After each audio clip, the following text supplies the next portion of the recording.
My name is Dread Red. Welcome to the Space Monkey and Mafia, where pants are the enemy. We're getting in it with some more Age of Sigmar stuff. So let us roll the video. No, there will be no music or sound in this video because I do not want ID claims. Let's go! All right. Ooh, that's kind of a neat model. Warcry. What do we got? These are smaller ones. Gnarlwood is hungry for battle. Ooh. All right. Got some gross giants. The best trackers in the mortal realms. Yes, the dogs. Phone, be quiet, please. I just do not like. Oh, oh, that last guy. Not the very last guy, but the second to last guy. Oh my god, ugly. That one's neat. All right, that I like that one.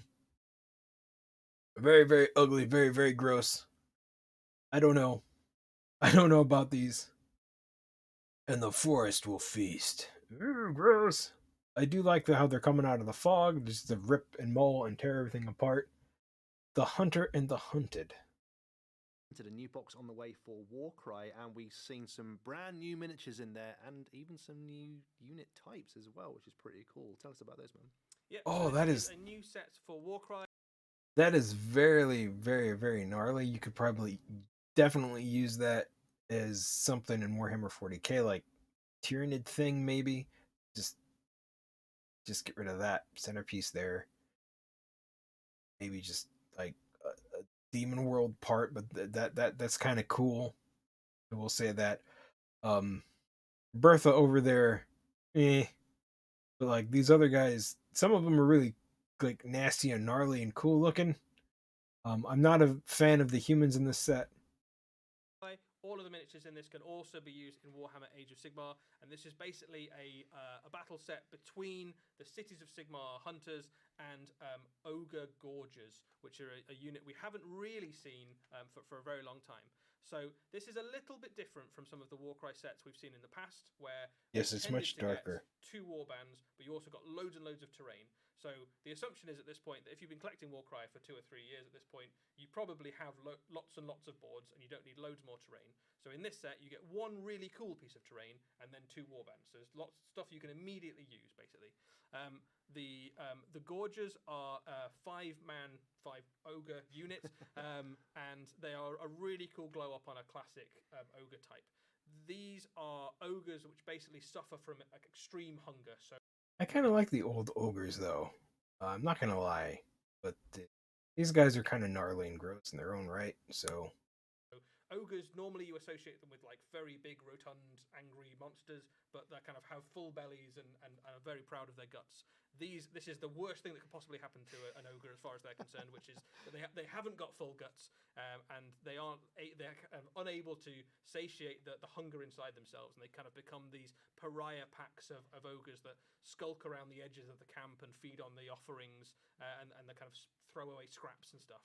And occasionally they wander out into settlements and into civilization because the ogres don't like being around them because they think they might be a bit infectious. They don't want to get hungry too, basically. That's the worst. The absolute worst. They're so bestial in their nature as well. Sort of like the mind's completely overtaken by just the hunt for food. Nothing else matters anymore. like zombies. And they're just amazing miniatures. You mentioned the fact that we haven't seen one of these for a long time. We had that sort of a couple of miniatures in Metal and Finecast many moons ago in the Gorger, but now we have a whole plastic unit of them, to be used in Warcry and AOS as well. Yeah, and there's some nods there to the classic one. So that one bottom left there is very similar to one of the Gorges that we've seen before in Metal, but these are much more detailed. They're plastic. There's some options in there as well in terms of like builds and things like that, which is really cool. And yeah, just a really cool unit. They are a Warcry warband in their own right. They can also be added into ogre forces, and they also in this box you've got that cool Maw pit as well, which is really cool.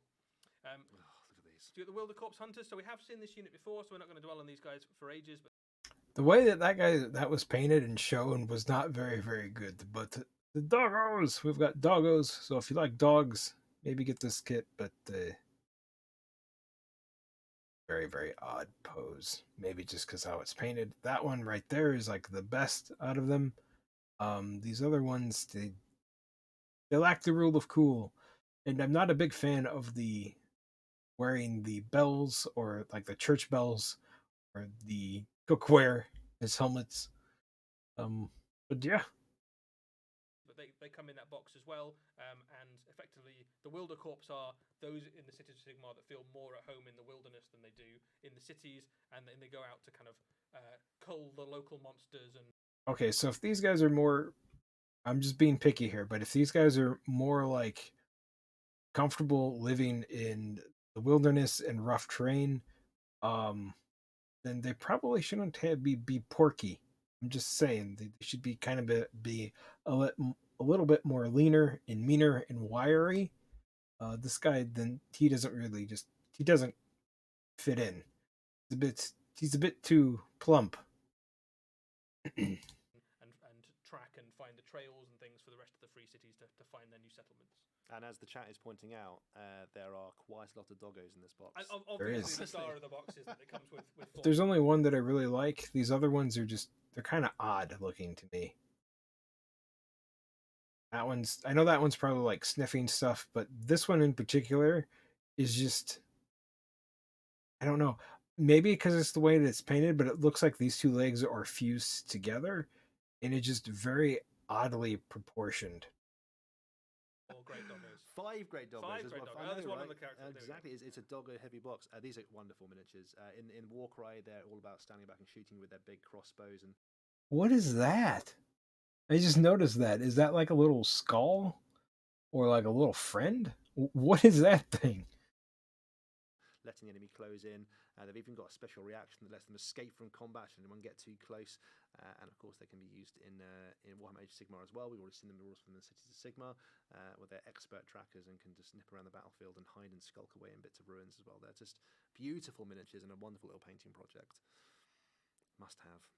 Oh, look at that. And this is the Moor Pits, so this is the piece of terrain you get in that set. This is the piece that I was talking about. I really, really enjoyed that. That's very like Tyrannid or even demon-esque stuff. That'd be really cool to have in just as a terrain piece in 40k.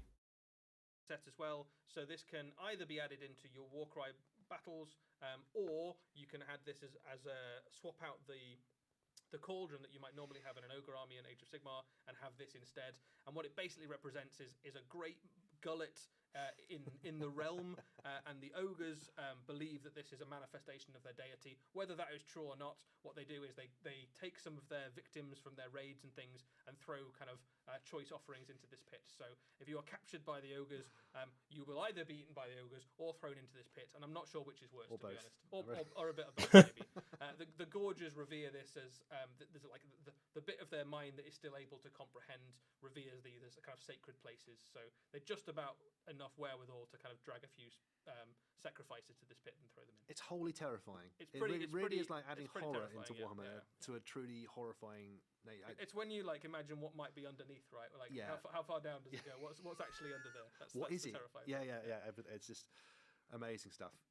There we go. I just around the great box set for Warcry just keeps knocking out the park every time we see a box. It's very cool. Yeah, Warcry has had some incredible miniatures, and I think this is no exception. Also nice, and of course, that if you get those warbands, you can use them in your AOS armies as well, or even build entire armies based around them if you want to.